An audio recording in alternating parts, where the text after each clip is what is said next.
Esther has been having fun with friends and staff at the center in Bernie. Some of you have been there and you know that there's a really beautiful pond. It's manufactured, it's not real, but it has some headwaters that are pumped from the well, and it flows down some riverbanks into a bigger pond, and then that pond has some suction pipes in the bottom of it that pull the water into a filter. And then the filter does its thing, sifts out impurities, aerates, and puts the water back into the pond through a series of pipes. And when it's all working well, the pond is as clear as a mountain stream. There are koi fish in it and goldfish and a catfish or two, or at least there were. The pond is an active thing. But then it started to get cloudy. People came, they assessed it, they put bigger pumps in, still cloudy. And finally it was determined that the pipes putting the water back were clogged. Not just a little, a lot. Caliche, solid. So step one was happening. The asking was happening. The water was being called out. Step two was happening. Source was answering it, was being filtered, spinning in the vortex.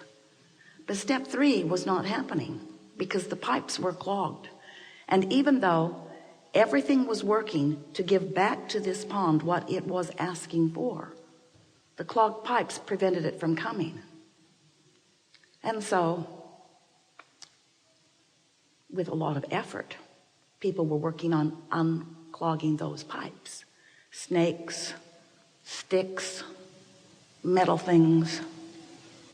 Nothing worked. They were really, really clogged from years of neglect. And so it was decided, since the pond is precious, so are the fish, why not lay new pipes? Esther said, sounds like a good idea to me. Someone said, let's lay them on top of the ground. Why bury them before we're sure it works? So new pipes were laid on top of the ground. And now, step one is happening, step two is happening, step three is happening. No more clogged pipes. The pond is thriving again. And we want to ask you, what do you think about just laying some new pipes? Because often, step one is happening. Your life is causing you to ask, in many cases, with more power and fervor, with more determination, with more desire than ever before. You're asking. Oh, you're really asking. And step two is happening. Source is doing its part. Source is knowing what you're asking for, lining up with it, becoming the vibrational equivalent of it, orchestrating circumstances and events, lining up all kinds of unfoldings.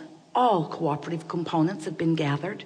Everything's working for you, giving back to you precisely what you have asked for, with more definition and more deliberateness and more power and more love than you have any capacity to even begin to understand.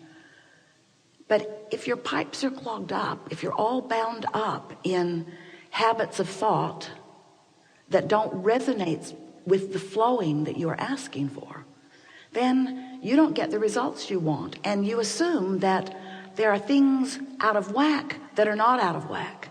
Sometimes you assume you're not worthy. Sometimes you assume you didn't ask in the right way. Sometimes you assume it's inappropriate for you to ask. Or sometimes you assume that when you ask, no one's there to answer. Sometimes you assume that something's gone wrong with the system, or that Abraham is completely crazy. You assume that a lot. Sometimes you assume that it's impossible. Sometimes you assume that you're defeated. Sometimes you feel like giving up. Sometimes you say, no more fun on this regard because I'm not getting any movement. So something is so out of whack. And we say, there's only ever only one thing out of whack. Because you can't stop asking and source never stops answering. But sometimes you get yourself bound up in a series of habits of thoughts. That's all a belief is a thought that you keep thinking. And you practice the thought, and law of attraction helps you practice it. Because when you get going on a thought's a vibration, you know.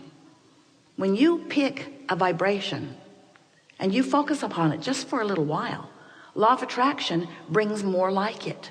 And as more like that come, it's easier for you to think more like that than anything else, until you get a pattern of vibration going that the current is so strong that even though source energy, even though your inner being, even though the power of your question, even though everything is in place, even though everything is always working out for you, even though you are never denied, even though you are never ignored, even though there is nothing ever wrong with your request, you have clogged pipes. So your results are it doesn't flow, and then your assumption is screwy. We think from this point forward, whether you like this analogy or not, we adore it. You're going to be thinking about your own clogged pipes. If you've been listening to us for a while, we've offered to you a lot of different analogies to help you understand who you are, who we are, and how we all fit together in this creative process. We explained to you that you are more than these physical bodies, that you are source energy, that you are extensions of source energy. But for the most part, humans don't accept that because you've practiced other bogus thoughts for so long that you do not accept easily that you are source energy in physical form. So even though we say it, your pipes are clogged and you do not hear it. Even though we know it, your pipes are clogged and you do not know it. So instead of looking for evidence of being blessed and evidence for things working out for you, you see evidence of otherwise, and then you focus there, practice a vibration of that, and hold your pipes in a more clogged position just to prove to yourself that you were right after all, that you are not blessed. And it turns out that the more not blessed you feel, the more you ask for blessings, the more those pipes suck. And the more you ask for blessings, for clarity, for solutions, the more you ask for mates and lovers and money, the more you ask for cooperation and fulfillment and love, the more you ask for it, the more is summoned on your behalf, the more is orchestrated on your behalf, and the more is delivered to you on your behalf. But if your pipes are clogged, you look just like that big old pressure pump. Instead of operating at 8 pounds of pressure, you get up around 40 and 50 and you look like you're going to explode. Because you can't stop asking. Oh, you think you can. You say, never mind, but you don't mean it. And you cannot step back from the asking that your life has caused you to come to. You can't step back. You can't say, I wanted it then, but I don't want it now. Oh, you can say it, but you can't mean it. Because if this time-space reality has caused this expansion or evolution within you, that's who you now are. You've got to find a way to let the pressure off your own pump, you see. So that's what we've been about all these years, helping you to figure out how to let the natural step 1 and the natural step 2 be finally realized by you by applying the not so natural and a little harder to understand step 3 that is your work. You got to figure out how to become a vibrational equivalent to the thing that you're asking for. Because if you are a vibrational variance from it, even though you've asked and even though it's answered, you can't realize it because you're not on the same frequency.